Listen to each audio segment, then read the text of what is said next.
La evolución de la psicología. ¿Qué es la psicología? Es la ciencia que estudia el comportamiento humano.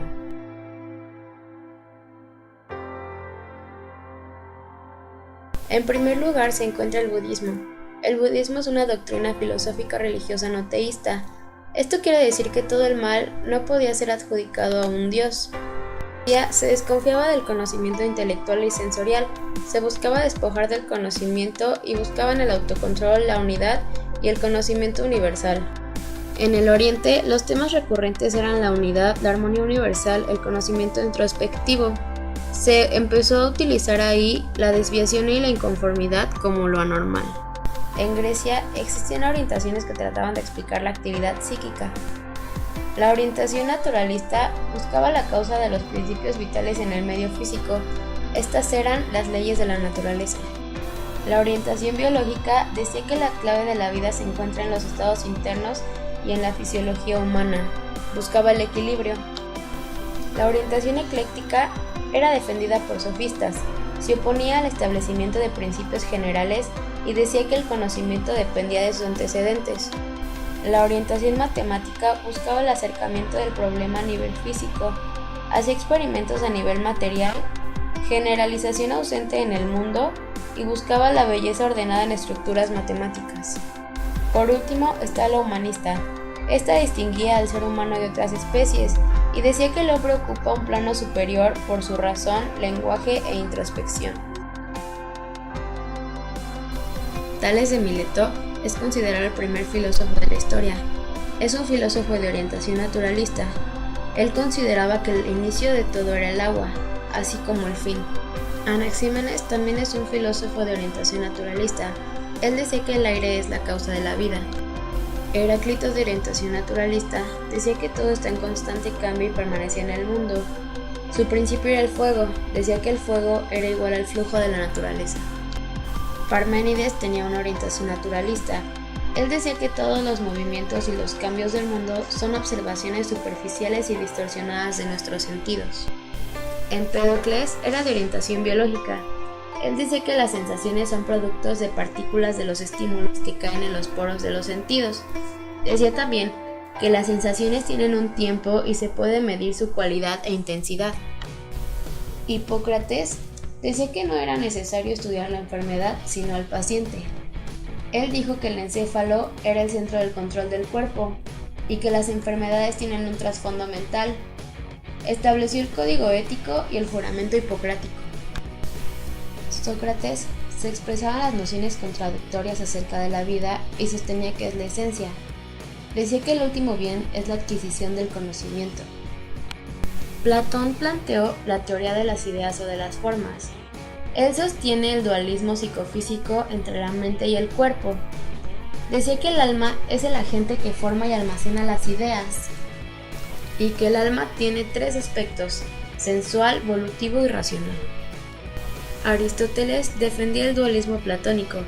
Él afirmaba que el mundo estaba ordenado por algún propósito o gran designio, y que del mismo modo todas las manifestaciones de la vida están impulsados por algún propósito. ¿Cuál es la distinción normal-anormal de la Edad Media? Una persona normal era la que seguía una religión y todo lo que ésta le inculcaba. Una persona normal era la que no lo hacía. A ellos se les acusaba de herejes o de brujas. Durante esa época existieron San Agustín y Santo Tomás. San Agustín planteó la introspección, juntó la religión y la razón, dio una dualidad entre la razón y la fe, y su obra más importante fue Confesiones. Santo Tomás decía que la verdad estaba en la razón y en la física. Vio lo sensible y lo inteligible. Él tenía una teología existencial y esencial, y su obra más importante fue Suma Teológica.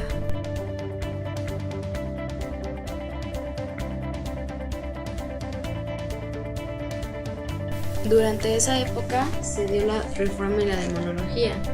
Se comenzó a cuestionar la autoridad papal. Los eruditos medievales habían asegurado un lugar a la razón y a la demostración. Pusieron las enseñanzas de la Iglesia poniendo la razón basada en la fe. Y también se incrementó el interés en el humanismo. Copérnico señaló que la humanidad era parte de un pequeño planeta en un vasto universo. La humanidad está en un orden natural, naces, creces, te reproduces y mueres. El Renacimiento elevó a Europa a una de las eras de humanismo y glorificó a la humanidad. Miguel Ángel es un personaje muy importante del Renacimiento. Fue pintor, escultor y arquitecto. Él se interesaba por la anatomía humana y realizó alrededor de 116 obras a lo largo de su vida. Da Vinci decía que la inteligencia del ser humano era vasta. Hacía bocetos de todo lo que llevaba el cuerpo humano y dibujó por primera vez los aspectos ignorados del cerebro humano. También mantenía un dualismo mente-cuerpo. Otras figuras importantes del Renacimiento fueron Giordano Bruno, Francis Bacon, Descartes, John Locke y Blaise Pascal. Baruch Spinoza y su relación entre la razón y la emoción.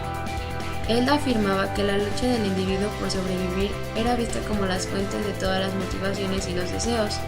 Todos los deseos consistían en buscar el placer y evitar el dolor. Él hablaba sobre la razón y afirmaba que debía de controlar sobre las emociones. La psicología científica en el siglo XVIII. William Wundt fue el fundador del primer laboratorio de psicología experimental. Es por ello que es considerado el padre de la psicología científica. Entre las aportaciones alemanas se encuentran Weber y Fichte. Weber fue el primer psicofísico. Él decía que habían 3 manifestaciones de sentido del tacto: las sensaciones de temperatura, la presión y la ubicación. Fechner fue el primer defensor de la psicofísica. Él exploró a fondo su relación entre las sensaciones y las percepciones. También se encuentran aportaciones no alemanas, entre ellos estuvieron William James, Alfred Binet y Jean-Martin Charcot.